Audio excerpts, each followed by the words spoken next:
Hello there and welcome to the Connect.Euranet debate, the monthly questions and answers chat show between students from the Connect.Euranet networks and key decision makers here in Brussels. Now, although we usually like to address topics like the economic crisis, the rise in unemployment and education, today we decided to touch on something different, another crisis, a forgotten crisis, that of climate change. You said it was the forgotten topic. It's not quite forgotten, but it's true that because we have this financial crisis, economic crisis, some people tend to believe that then maybe while we were busy handling all these crises, maybe climate change was so kind just to disappear, just to solve itself.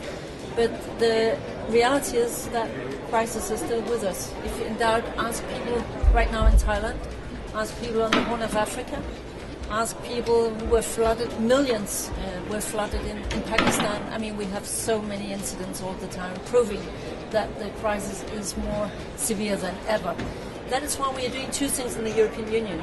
We try to take care that our own economy is becoming greener, more sustainable, more energy efficient, more resource efficient. We think that is imperative. You don't have to be sort of a lot into climate change and be concerned about that in order to see that in a world with still more people, wouldn't it be a good idea to be still more energy efficient and resource efficient? So that we are doing in Europe, and we think it can also, if we have intelligent climate policies, it can actually improve our energy efficiency, and by that our energy security. We won't have to be as dependent on imported fossil fuel from Russia or from the Middle East, and we can use it as a driver for our innovation, for our growth, and for our job creation.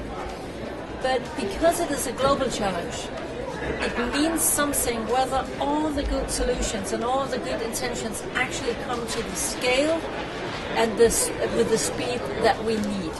And that is why some of us still really fight for having a global deal. These international processes, they are frustratingly slow, extremely slow, but we do not have any alternative. If they break down and nothing comes forward in them, it's not so that the world could move to another forum and then suddenly we would solve the problem. So when I'm going to Durban, and I know with all the European ministers that will be the same as well, we are going there in order to secure new progress in the international talks. We had some progress in Copenhagen, but not enough. We had some progress in Cancun, but not enough. Now in Durban, we must try to make new steps forward. And the final point I would say there is the big battle that you will be hearing about in the next many days will be about this second commitment period. Europe is ready. Despite of all our difficulties in Europe, we are ready to sign up to a new commitment period.